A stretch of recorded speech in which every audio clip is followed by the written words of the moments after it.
آپ کے سامنے ایک آیت تلاوت کی، سورہ احزاب ہے، پارہ نمبر 22 اور آیت نمبر 33 کا ایک حصہ۔ اللہ جل شانہ فرماتے ہیں انما یرید اللہ لیذھب عنکم الرجس، کہ اللہ جل شانہ نے ارادہ کر لیا کہ دور کر دے آپ سے رجس۔ رجس کے مختلف معنی قرآن کے اندر، رجس بتوں کے لیے بھی آیا ہے، گندگی کے لیے بھی آیا ہے۔ گویا کہ اللہ جل شانہ آپ کو پاک کرنا چاہتے ہیں۔ کس کو؟ اہل البیت، آپ کے گھر والوں کو، گویا کہ شرک سے، گندگی سے، ہر قسم کی ناپاکی سے پاک کرنا چاہتے ہیں۔ وَيُطَهِّرَكُمْ تَطْهِيرًا، اور آپ کو طہارت کی چادر پہنانا چاہتے ہیں۔ اس لیے ایک مختصر وضاحت عرض کر دوں کہ اس آیت سے کچھ لوگ جو باطل ہیں وہ صرف حضرت حسن، حسین، حضرت فاطمہ، حضرت علی اور اللہ کے نبی صلی اللہ علیہ وآلہ وسلم، ان 5 حضرات کو صرف لیتے ہیں۔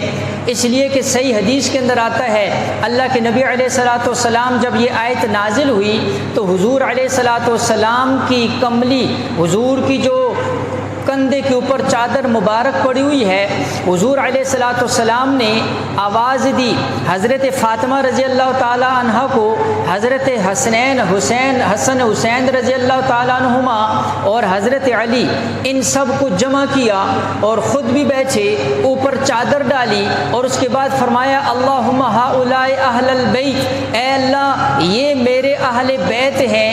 اس لیے کچھ لوگوں کو اس حدیث سے شبہ ہوا کہ حضور کے اہل بیت صرف یہی ہیں اور حضور کی ازواج کو اہل بیت سے نکال دیا۔ مسئلہ سمجھو، اس آیت کا آپ ابتدا دیکھو، اس آیت کا میں نے عرض کیا، میں نے ایک ٹکڑا عرض صرف پڑھا۔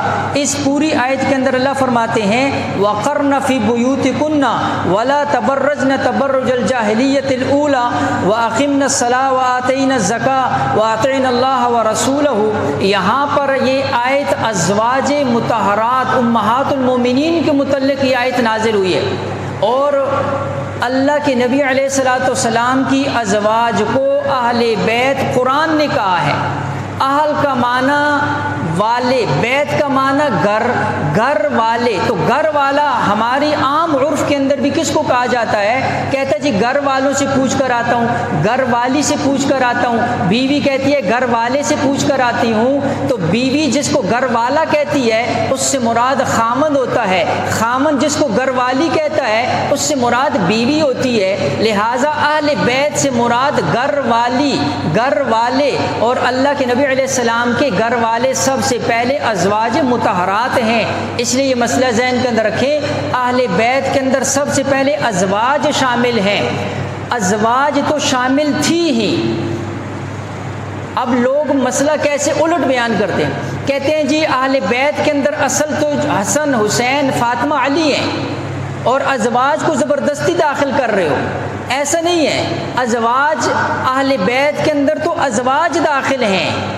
حسن، حسین، علی، فاطمہ رضوان اللہ علیہم اجمعین، ان کو اللہ کے نبی علیہ الصلوۃ والسلام نے کیوں شامل کیا؟ مسئلہ سمجھو۔ علماء نے لکھا، اپنی طرف سے نہیں عرض کر رہا ہوں، کہ ازواج تو پہلے سے اہل بیت میں ہیں، لیکن حضور کی محبت ان کے ساتھ اتنی زیادہ ہے، اپنی بیٹی فاطمہ کے ساتھ اتنی زیادہ ہے۔ سوال ہوگا باقی بیٹیوں کا تذکرہ کیوں نہیں ہے؟ اس لیے کہ باقی بیٹیاں زندہ ہی نہیں ہیں۔ پھر سوال ہوگا باقی داماد بھی تو ہیں، حضرت عثمان کا یہاں ذکر نہیں ہے، علی کا کیوں ہے؟ اس لیے میرے بھائیوں کہ حضرت عثمان کی جو ازواج تھی وہ فوت ہو چکی ہیں، دامادی کا رشتہ ختم ہو چکا ہے۔ اس وقت داماد ایک ہی موجود، وہ حضرت علی، اور بیٹی ایک ہی موجود، وہ حضرت فاطمہ۔ نواسی اس وقت یہی دو موجود تھے اس وقت کے اندر، لہٰذا ان چار کو اکٹھا کیا۔ اس لیے یہ بات ذہن کے اندر رکھو، حضور کی ان کے ساتھ محبت اتنی زیادہ تھی کہ حضور علیہ الصلوۃ والسلام نے گویا کہ اپنے عمل سے بتا دیا، اے اللہ ازواج کو اہل بیت میں شامل کرنا یہ رب کا انتخاب ہے، اور ان چاروں کو اہل بیت میں شامل کرنا یہ مجھ مصطفیٰ کا انتخاب ہے۔